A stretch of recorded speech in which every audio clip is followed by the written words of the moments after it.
Hey, what's up guys and welcome back. It's a boy Anime King and I'm back with part 11 of What If Naruto Was Born of Madara's Bloodline. Don't worry, What If Naruto Was Cursed with Endless Reincarnation will be out tomorrow, so stay tuned for that. And yes, if you're new, I indeed have 4 channels more. Anime King 3, Anime Symbol, Anime Prince. All the links will be down in the description, and also, if you want your what if to be done by me, simply go ahead and comment on any of the latest videos and I'll jot your idea down for future use. And don't forget to obliterate that red subscribe button and become a part of the Anime King family. So without further ado or wasting more time, let us begin this now, guys.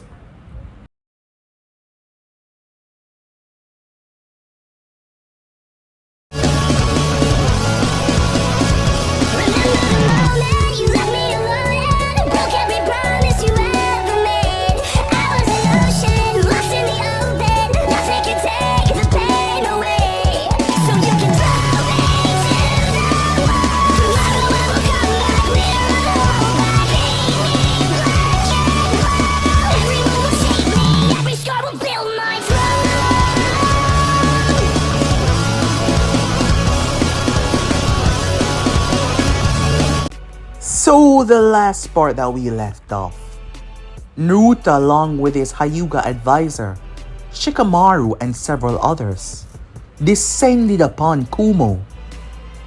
The people were frightened by his sheer power, the audacity of his strength on full display. They were downright terrified. Yes, they were. They believed that he was here to settle vendettas, that he was here to rain death and destruction upon them all, and they were scared, trembling so, as they found themselves, not knowing how they would defend against this, but lucky for them he was here to talk. Naruto stood within their meeting chamber, along with a member of their council. Yes, the members of their council, as he told them what will happen. He wasn't advising. It was Shikaku that read out what Naruto had in store for them. An agreement that they must sign that would pay for their mistake, pay for their action, but keep their village alive, keep their people protected. They were against this, but as Naruto told them, the only thing that was left was retaliation. But he didn't want that. He wanted the best for everyone. No longer does he want his shinobis to have to move in fear when they move through these areas. No longer he want the same for theirs. No longer he want any more argument of war and chaos. All he desired was peace. They had no choice in the end but to take the deal, to spare their loved ones, to spare their life. After which Naruto made his way, proudly, by caravan straight towards the hidden stone. And for the first time in history, the Hokage of Konoha shook hands with the Tishikage, founding a foundation that will never be broken, something new, something special, something everlasting. Many there that was able to see Naruto Susanoo. They spoke about it with great dread. They spoke about it with fear, knowing that it was a monster that could wipe them all out. Visiting the Sand Village, Gaara had quickly consolidated power. His change was something that shocked everyone there. To see the way he was behaving, to see the way he was acting. But Gaara wanted no hate, no war with Konoha. And he let them know that he was the only one that made them as they were right now. He was the only one that kept them in line, protected them by taking them out of the village, otherwise they would all be massacred. He saved them, and now he shall fix the mistake that his father made. We then get to see an insight of Naruto and Mei Terume as they were sitting down discussing in a rather private settings. Their words turned to flirts, and they flirted with one another back to back. The mood drew them in together as they shared a kiss, their hands and fingers roaming all over each other, ending with a blissful, wonderful, lustful moment. 3 years passed by since then. Team Hokage graduated. They evolved into something special. Each member became in a top notch, elevating in status, growth, and everything, proving themselves to be something beyond great. Konoha was standing high. Kumo had selected the Raikage right-hand man to be their leader.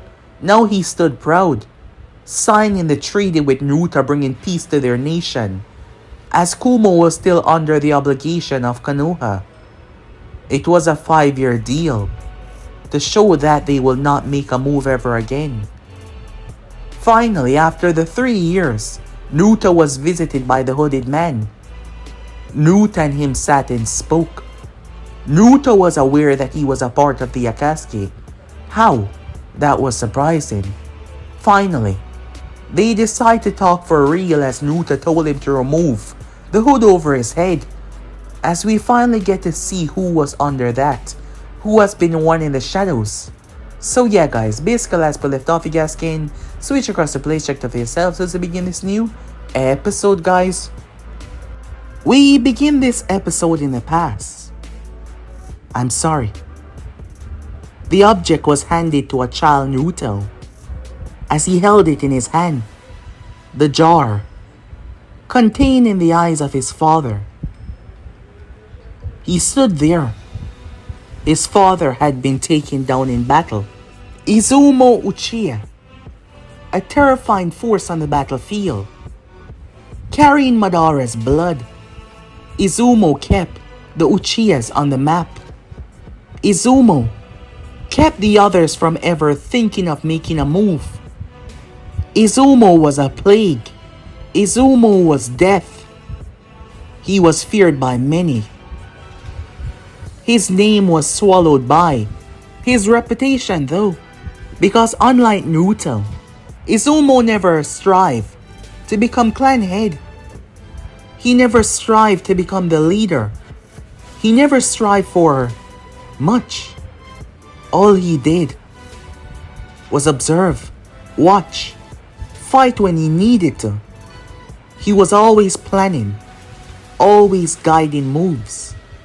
Just as smart as Naruto, maybe even more. Well, that was up for debate. The loss of Izumo left the clan shaken, left Naruto surprised. As the tale that he was told, his father overwhelmed, taken down. He didn't believe it. They buried nothing. They mourned nothing because there was no corpse. The only thing that they were able to retrieve was his eyes. Because Izumo was wounded so badly, he knew he wouldn't make it, so he gave over his eyes. The tale once again. Naruto never truly believed, but with his father not showing up, returning out of the shadows, he believed that his father was truly gone.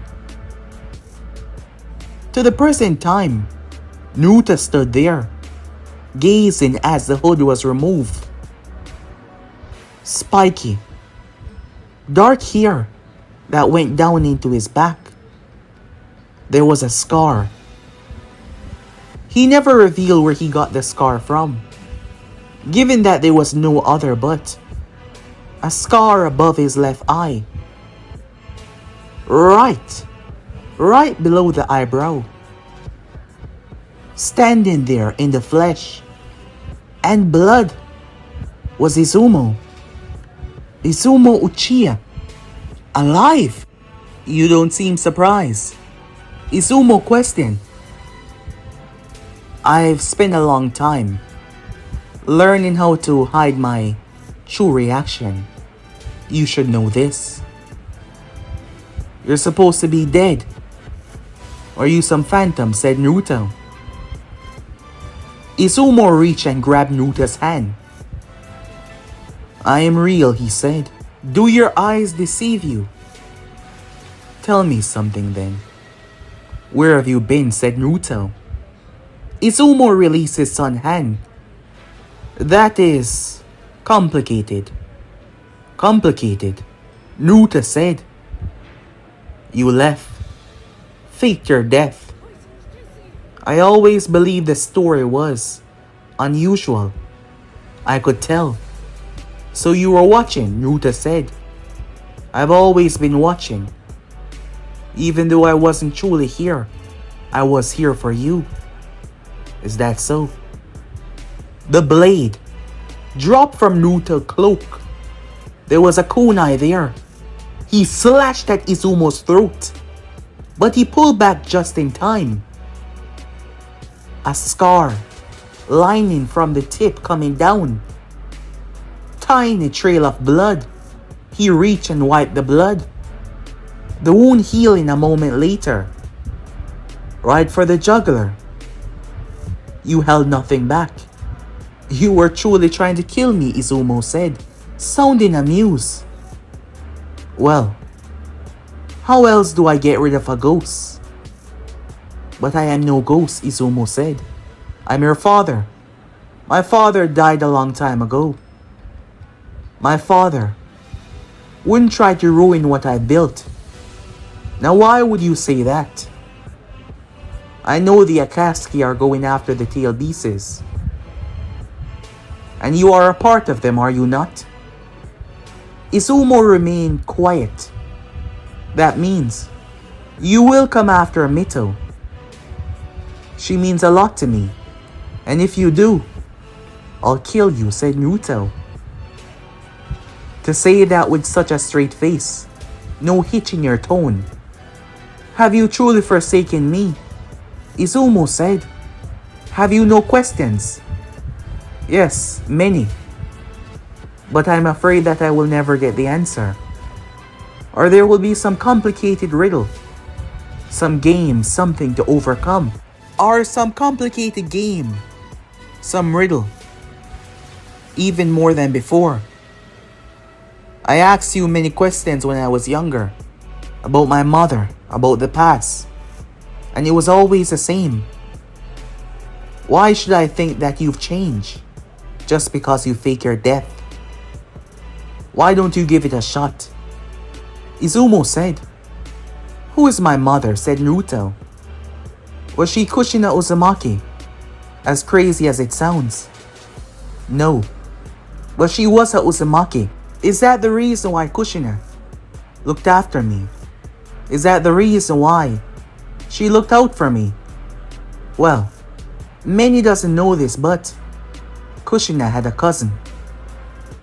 So yes, you and Mito are related.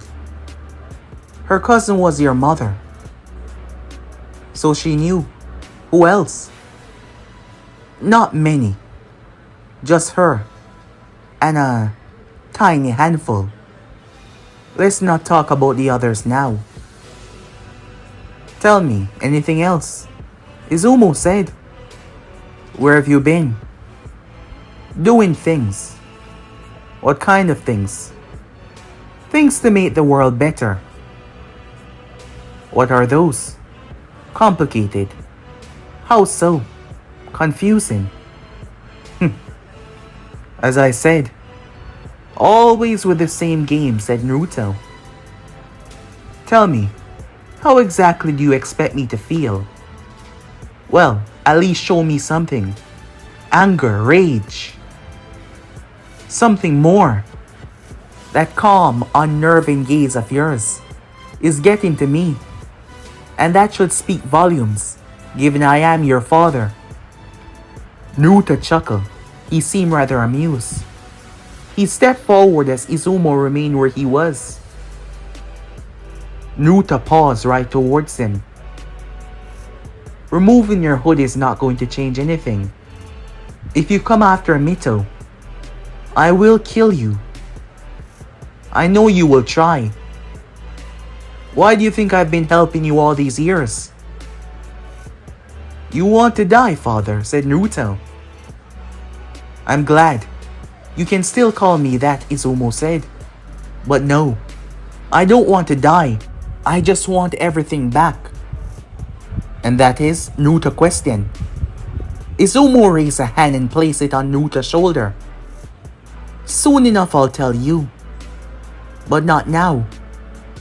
But keep your eyes open. They barely miss anything. But this one is going to be fast. The next moment he was gone.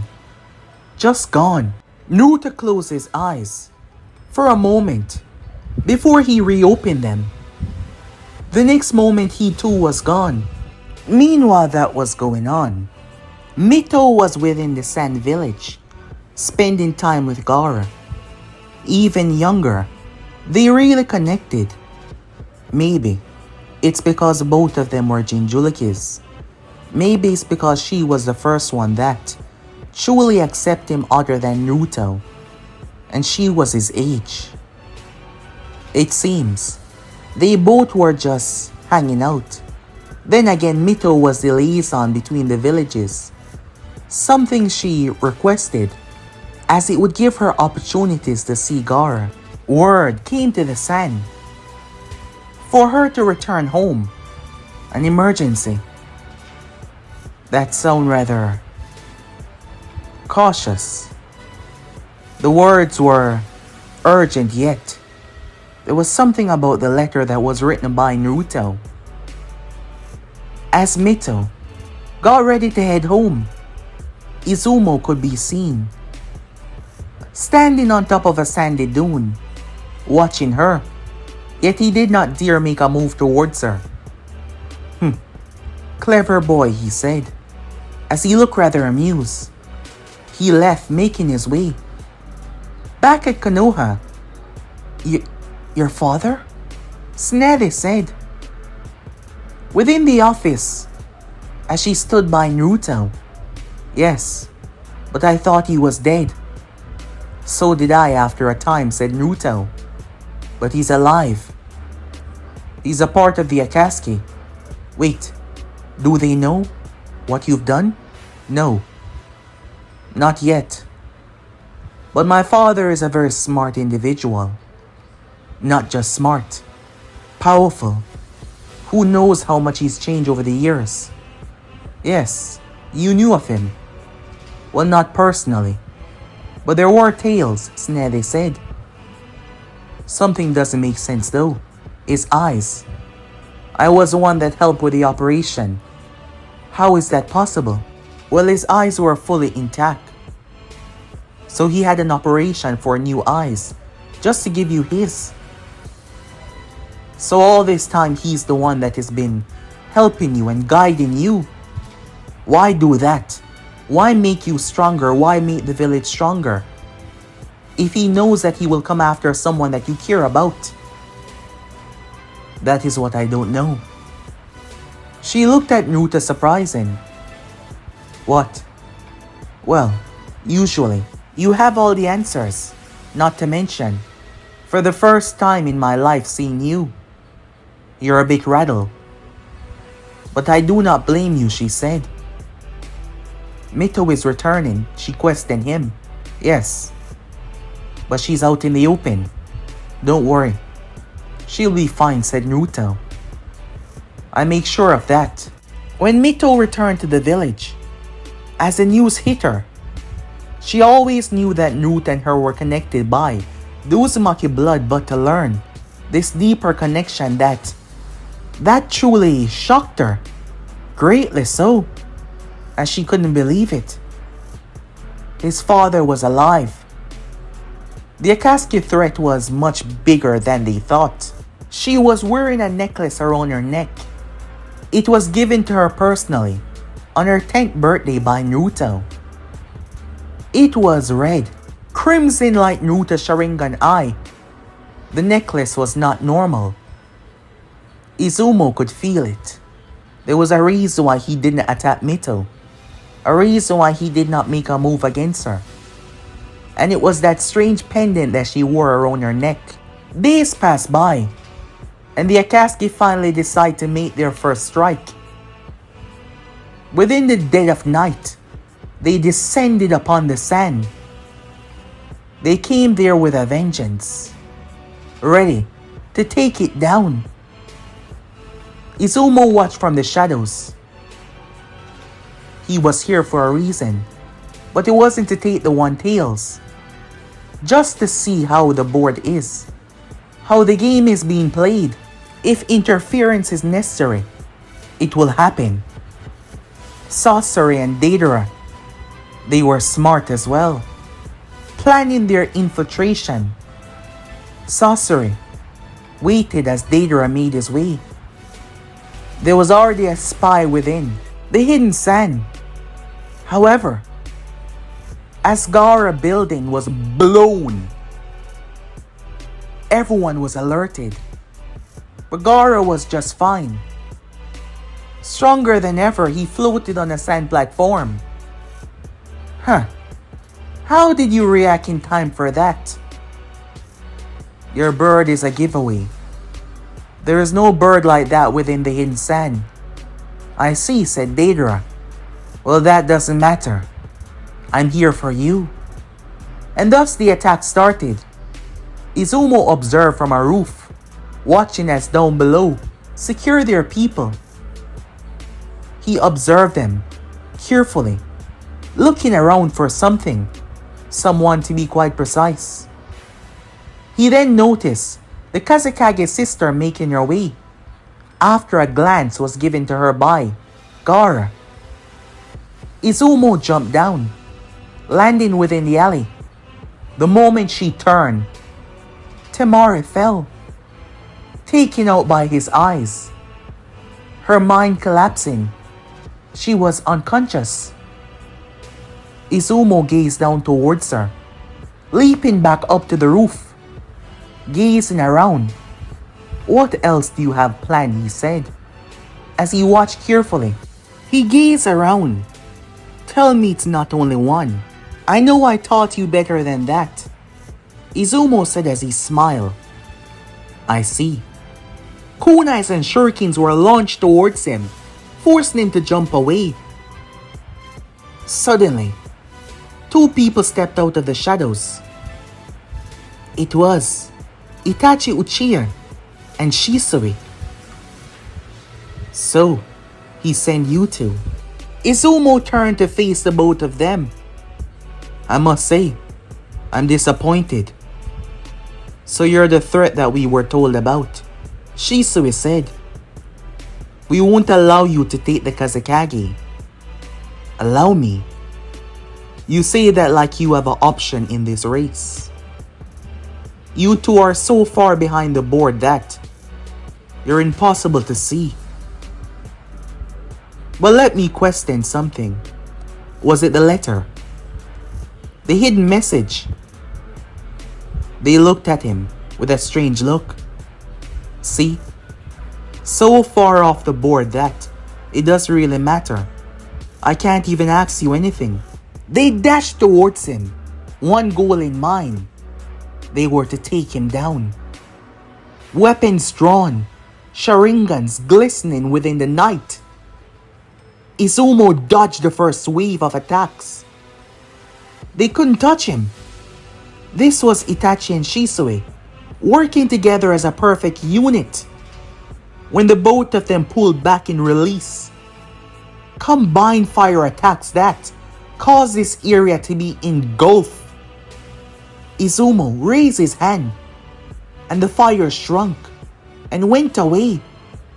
He smiled under his hood. He sped towards them before he vanished. They turned and blocked his kick though. Itachi kunai went towards his throat. Izumo twisted and grabbed his hand and flipped him with one twirl before Shisui kicked his hand though, making him release Itachi. Itachi then rounded off Shisui and brought down a heel. But Izumo vanished away once again. He launched their own kunais towards them. Their eyes detected something abnormal as they jumped away from the weapons. Smart children. But not smart enough, he said behind them. They both turned though, their hand already going through hand sign. For a moment Izumo paused. as everything seemed to flash across his eyes. Now, he said. Up above. Gaara thrust his hand out as he grabbed Deidara. Because Deidara hesitated, he pulled him close to crush him when suddenly, Deidara's eyes revealed the Sharingan. As they twisted, Gaara went stiff before he started to fall. Deidara blinked. He raced downwards on his bird, landing on it as he grabbed the unconscious Kazekage. What the hell just happened? He questioned, but his mind told him to leave now. Thus, he flew off, ready to leave the village. However, something teared through the sky. Faster than any arrow, any kunai, any shuriken. It tore through Deidara's bird. He started to spiral. He reached outwards, but a violent kick shattered his jaw, breaking it as he crashed hard. He burst through a building. As Naruto landed, grabbing Gaara as he did. Retrieve him now, he said. The Sand Ninjas did not hesitate to capture the one that was after their leader. Naruto was also here. Izumo safe away from the two Uchiha duos. Watch as Naruto landed. Izumo vanished away. He appeared in front of Naruto as Itachi and Shisui followed. Something was wrong though, as Naruto shook his head. Something was not right. Izumo landed. So, it was a letter. So you wasted your opportunity right here. After all, you wanted to protect that one, so you gave away that. You have more eyes in my organization than I do. Naruto said nothing, still looking a bit confused, as he was holding on to Gaara. Aren't you gonna answer me? Izumo said. Who are you? Said Naruto. Izumo smiled. Amazing. Even now you can see me for what I truly am. Stop. Naruto said as Shisui and Itachi immediately stopped. Naruto flipped Gaara over and held him up. Suddenly, Temari appeared in his hand as Gaara's face changed, shaking away like an illusion being broken in reality. Confusion racked Itachi and Shisui. The next moment, Naruto turned his gaze towards his father who collapsed on the ground. Itachi removed the hood to see the face of the puppet within the sand, the one that was under control.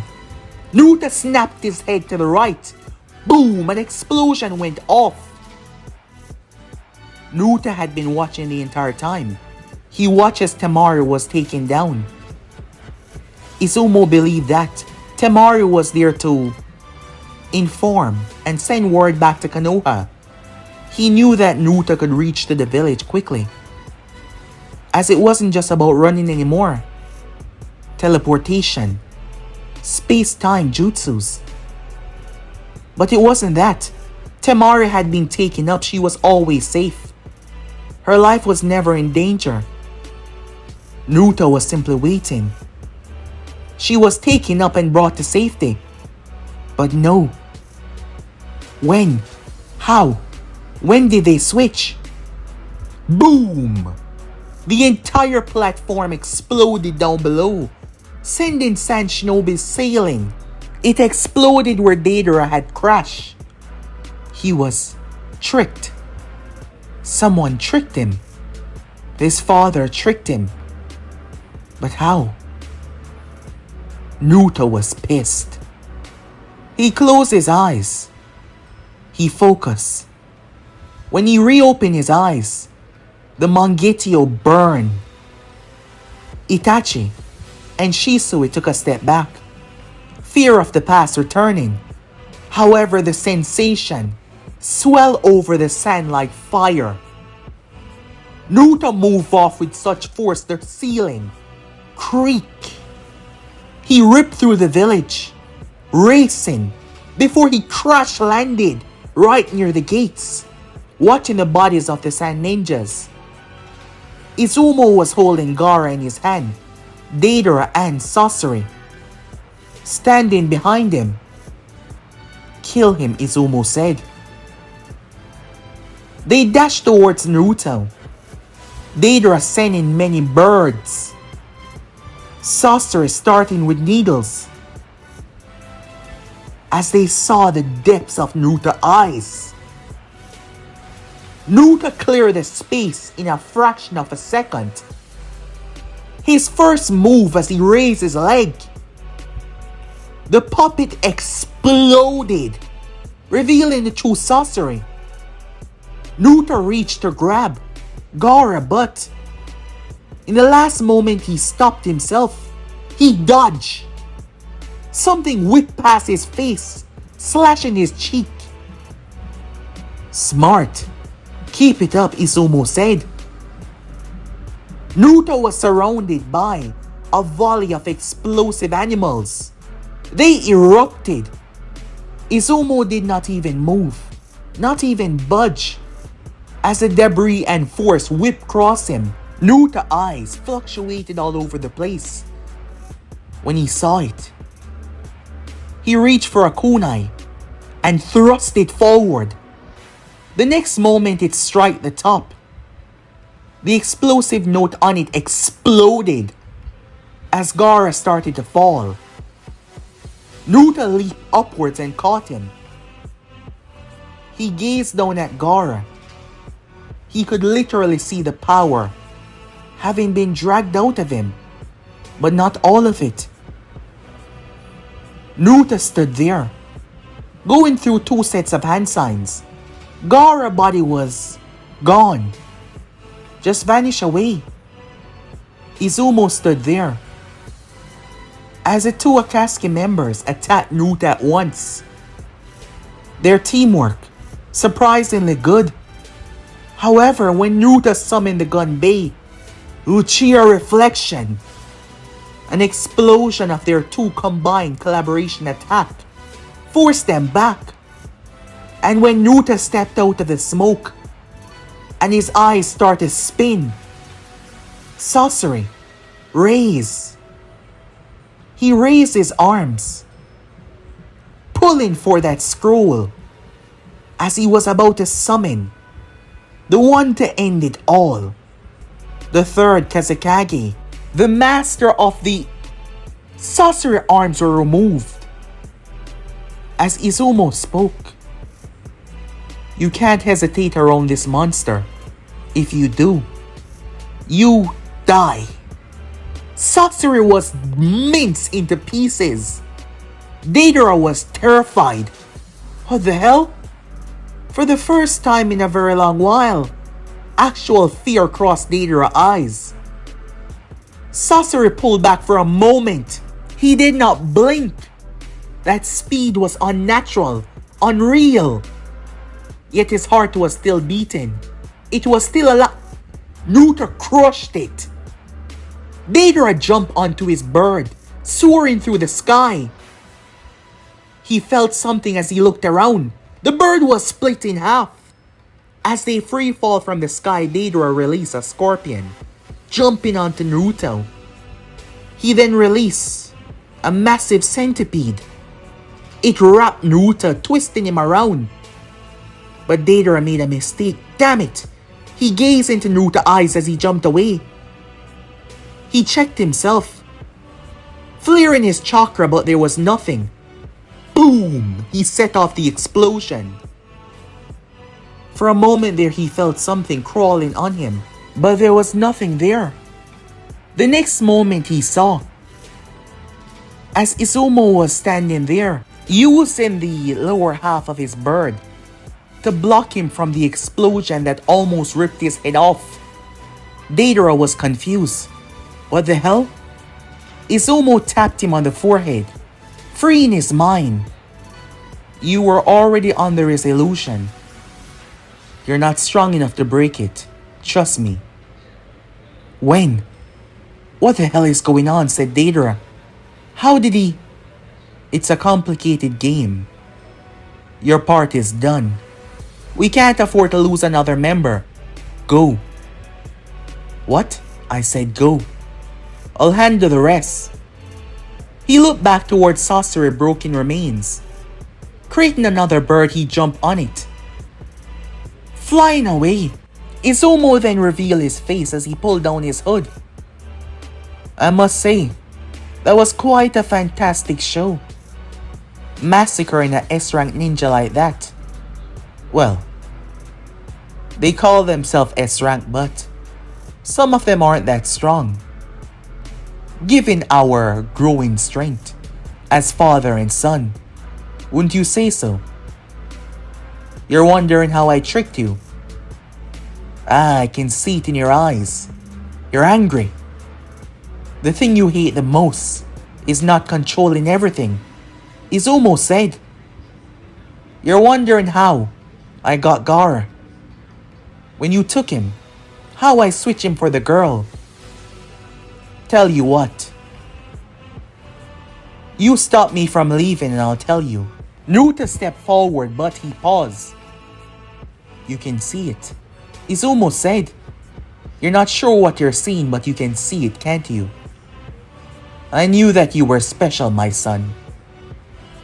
Izumo raised his hood and for the briefest moments Naruto saw eyes that were something different. Something that confused even him. He didn't see them fully, but that was definitely not the Sharingan. Izumo stood beside Naruto. I told you. I am the one that truly controlled the board. We all have a reason, including you. And you will play your part. And in the end, we all shall get what we deserve. Even you. So don't think that you're going to be left out in the cold. Naruto could see the hand on him, but he could not feel it. Naruto reached outwards. Izumo did not bother to even hide it. He wasn't even there anymore. But this wasn't a ghost, this wasn't the after image. This wasn't some illusion. Rack your brain as much as you want. I assure you, son, you're not going to figure this one out, Izumo said. But I will be in touch. I've already gotten what I wanted. The figment, the phantom in front of him simply vanished away, leaving Naruto there with more questions than answers. He returned back to the Sand Village as Gaara was placed in the infirmary. 90% of the Tail Beast's power had been extracted from Gaara. None of it made any sense. The letter that Naruto sent back to the Sand Village. The first message was for Mito to return. The second message, as Gaara was able to figure it out, understanding Naruto and the way he works. The Akatsuki was coming. How did Naruto know this was still a mystery? As Izumo said it himself, Naruto had more eyes in his organization than him. Temari was seen as the one to deliver the message to tell Konoha that they were coming, that they were here. Naruto had counted on Izumo thinking that after witnessing Naruto teleporting all the people of Konoha that was viewing the Chunin exam to safety, he was aware that Naruto could use space-time travel. The problem was, Naruto had Temari protected the entire time. She was never in any true danger, but she was knocked out and she was taken. Izumo had knocked her out. She was taken to safety immediately. Gaara was fighting Deidara the entire time. When did they switch? Naruto watched the entire battle. It wasn't until he finally took Gaara by knocking Deidara away, which wasn't even Deidara.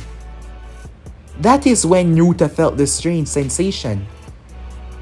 It was like there was a veil over his eyes. He could see through it. but he could not see clearly. The problem was, how did they take 90% of Shikaku away? Why did they leave the 10 while leaving Gaara alive? None of it. Absolutely none of it made any sense. And for the first time, Naruto wasn't in control. For the first time, his plans seemed to be going in another direction because of his father, someone as terrifying as him. Meanwhile, he killed Sasori. Why didn't you stop it? The masked man was pissed. I couldn't. I was busy. Or do you not want the tail pieces? That did not quell the masked man's anger. I must say, he's stronger than I thought. Then again, he was angry at being deceived. But taking Sasori down in a matter of moments, well, his speed has become greater than I ever imagined it would become. Well, I did help him reach this level. Then this is on you. We need him. I told you this before. He shall be a part of the plan. Or have you forgotten that everything is at my disposal? And I see everything. I know everything, Izumo said. Izumo rested his hand. He placed it on the Gedo statue in front of him. The next moment, one of the eyes opened up. As you can see, we don't need them all. Not 100%, just piece of each of them. Our plan shall still come to fruition in the end. Now, to alert the others, making them believe that a puppet is still in control, Izumo made his way. We then find Izumo at a random location. You could hear the sound of rain falling outside. Izumo stepped inside, making his way as there was something special hidden within this place. There was a corpse in a crystal, very special container wrapped around it as if crystallized, preserved and protected. Izumo stepped towards it. He looked down. He was smiling. But then he looked up. Sitting on a throne was Nagato Uzumaki. Another Uzumaki. But Nagato wasn't exactly responsive. Giant rod stick from his back. His head hung low. His eyes were closed, but he was alive. Izumo then stepped towards him. Time to wake up, he said. Time we alert the troops about the changes. Across the elemental nation, several others could be seen wearing rings. The Akatsuki lost one member.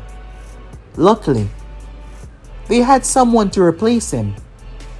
Sasori's death was not a complete loss. His spy network was already being controlled by someone else. As stated before by Izumo himself, he owned the board. But guys, be and subscribe right here. If you want to see next part, you already know what to do. Like, subscribe, comment down below, and turn on that bell notification stay posted. But I'm off for now. Peace, guys.